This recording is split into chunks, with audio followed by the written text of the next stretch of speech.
দর্শক, এই শান্তি চুক্তি নিয়ে আমাদের সাথে আলোচনার জন্য এই মুহূর্তে যুক্ত হচ্ছেন আন্তর্জাতিক সম্পর্ক বিশ্লেষক সিরাজুল ইসলাম। জনাব সিরাজুল, আপনাকে স্বাগত জানাচ্ছি সংবাদ সংযোগে। শুরুতে একটু জানতে চাই যে চুক্তির শর্ত দেখে আপাতত মনে হচ্ছে ইরানেরই জয় হয়েছে, আসলে আপনার বিশ্লেষণ কি বলে? ন্যান্সি, আপনাকে ধন্যবাদ একাত্তর টেলিভিশন দর্শক শ্রোতা সবাইকে, সাথে যারা রয়েছেন সবাইকে ধন্যবাদ জানাচ্ছি, শুভেচ্ছা জানাচ্ছি। আমার বিশ্লেষণ হচ্ছে, হ্যাঁ অবশ্যই এই চুক্তি থেকে ইরান তো অবশ্যই বিজয়ী হয়েছে, বা সাফল্য বা লাভ যাই বলি, তার পাল্লা অবশ্যই ইরানের ভারী। শুধু ইরানের ভারী না, অনেক বেশি ভারী। কারণ 14টি দফা আমি একদম পুঙ্খানুপুঙ্খ পড়েছি, বুঝেছি, ব্যাখ্যা বিশ্লেষণ করার চেষ্টা করেছি। সকালে আমি নিয়ে কথাও বলেছি। তাতে দেখা গেছে ইরানের কাছ থেকে আমেরিকা যা চেয়েছে তার একটা জিনিস অ্যাকচুয়ালি পেয়েছে, সেটা হচ্ছে হরমুজ প্রণালী খুলে দেয়া। এবং খুব মজার ব্যাপার হচ্ছে, হরমুজ প্রণালী কিন্তু যুদ্ধের আগে খোলাই ছিল। আমেরিকা যুদ্ধ করতে সে হরমুজ প্রণালী বন্ধ করে দিয়েছে এবং অনেকগুলো শর্ত মেনে নিয়ে এখন ইরানের সাথে হরমুজ প্রণালী খোলার চুক্তি করতে হচ্ছে আমেরিকাকে।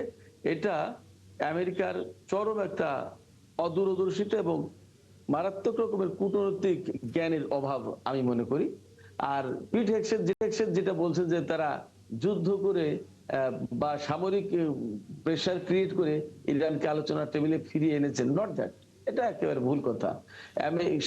সামরিক প্রেশার ক্রিয়েট করে যদি চুক্তি টেবিলে যেত, তাহলে তার আগে আলোচনা করেনি?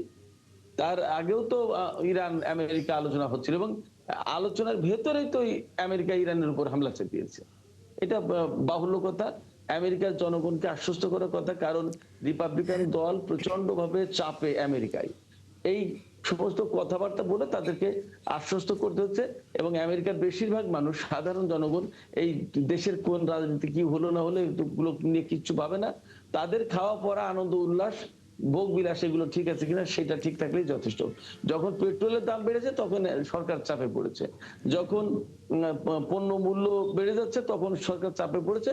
এই জন্য তাদেরকে ঠেকানো এবং সামনে মিড টার্ম ইলেকশন, এই ইলেকশনে জনাব সিরাজুল, একটু জানতে চাই যে একটা প্রশ্ন কিন্তু থেকেই যায়, যুক্তরাষ্ট্রে যে সব সময় চাওয়া ছিল ইরানকে পরমাণু কার্যক্রম পুরোপুরি বন্ধ করে তাদের সব ইউরেনিয়াম যুক্তরাষ্ট্রকে দিয়ে দিতে হবে, এবং তাতে কিন্তু ইরান কখনোই রাজি ছিল না। তাহলে এবারের সমঝোতার জায়গাটা আসলে কোথায়?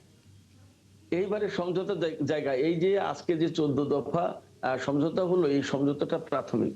শুক্রবারে সই হবে এবং এই সমঝোতার ভিত্তিতে বেসিক্যালি ইরানের অর্জনগুলো অর্জিত হবে। ইরান যা যা পাওয়ার কথা সেইগুলো পাবে, আমেরিকা এখান থেকে কিছুই পাচ্ছে না। আর 60 দিনের যে আলোচনা, চূড়ান্ত চুক্তির যে আলোচনা, সেই জায়গায় গিয়ে আলোচনা হবে ইউরেনিয়াম এনরিচ করতে পারবে কিনা ইরান, এইটা নিয়ে খেয়াল করো। আর ইরানের হাতে যে এনরিচড ইউরেনিয়াম আছে, সেই ইউরেনিয়াম কি করা হবে, এই দুটো বিষয় নিয়ে আলোচনা করা হবে। পরমাণু ইস্যুতে পরমাণু কর্মসূচি বন্ধ করবে কি করবে না, এই সমস্ত বিষয় নিয়ে আর কোনো আলোচনা থাকবে না। আলোচনা হবে ইউরেনিয়াম এনরিচ করতে পারবে কিনা এবং এনরিচড ইউরেনিয়ামের ভাগ্য কি হবে, এইটা নিয়ে। ফলে আমেরিকার এখানেও বড় কোনো অর্জন নেই। এবং যে কথা বলছে এখানে একটা শর্ত আছে চুক্তির, যে ইরান পরমাণু বোমা বানাবে না, এই নিশ্চয়তা দেবে, এই কমিটমেন্ট দেবে। এই সমঝোতায় আছে, চূড়ান্ত চুক্তিতে এই কমিটমেন্ট দেবে। একেবারে শেষ প্রশ্ন, সংক্ষেপে একটু জানতে চাই, যদি চুক্তি হয়ে যায়, চুক্তি হয়ে গেলে এর কি ধরনের ইতিবাচক প্রভাব পড়তে পারে আন্তর্জাতিক রাজনীতি এবং অর্থনীতিতে? এর দারুণ ইতিবাচক প্রভাব পড়বে যদি কিনা আমেরিকা এই চুক্তি টু দা পয়েন্টে বাস্তবায়ন করে। কিন্তু মূল সংকট এবং আশঙ্কা যেখানে, সেটা হচ্ছে যে আপনার আমেরিকা এবং ইসরায়েল এই চুক্তি বাস্তবায়ন করবে কিনা। কারণ তারা কথা রাখা লোক না, এবং তারা যখনই দেখবে যে আমাদের লস হয়েছে তখনই কিন্তু তারা আবার সরে পড়বে। যদিও ডোনাল্ড ট্রাম্পের এই মুহূর্তে সরে পড়াটা একটু কঠিন হবে, কিন্তু ইসরায়েল এই চুক্তি মানবে কিনা সেটা একটা ব্যাপার। আর আপনি যে কথা বলছেন তার ব্যাপারে যদি বলি, হরমুজ প্রণালী খুলে যাবে ইরানের উপর থেকে নিষেধাজ্ঞা সরে যাবে, তারপরে ইরানের স্বাভাবিক ট্রানজেকশনে আসতে পারবে, তার ফান্ড গুলো সে ফেরত হবে, তার অর্থনীতিতে রোল প্লে করবে, আন্তর্জাতিক সমস্ত জায়গায় এর একটা অবশ্যই ইতিবাচক প্রভাব পড়বে। হরমুজ প্রণালী বন্ধ হয়ে যাওয়ার কারণে তেলের প্রবাহ বন্ধ হয়েছিল, গ্যাসের প্রবাহ বন্ধ হয়েছিল বিরাট আকারে। এগুলো সব যখন ওপেন হয়ে যাবে, একটু সময় লাগবে, বাট যখন ওপেন হয়ে যাবে সারা বিশ্বে এর তো ইতিবাচক প্রভাব পড়বে, এই সংকটগুলো তো কেটে যাবে। জনাব সিরাজুল ইসলাম, আপনাকে অনেক ধন্যবাদ আমাদেরকে সময় দেওয়ার জন্য। দর্শক, আমরা ইরান এবং যুক্তরাষ্ট্রের যে শান্তি চুক্তি হতে যাচ্ছে সেই সম্পর্কে আন্তর্জাতিক সম্পর্ক বিশ্লেষক সিরাজুল ইসলামের বিশ্লেষণ শুনছিলাম।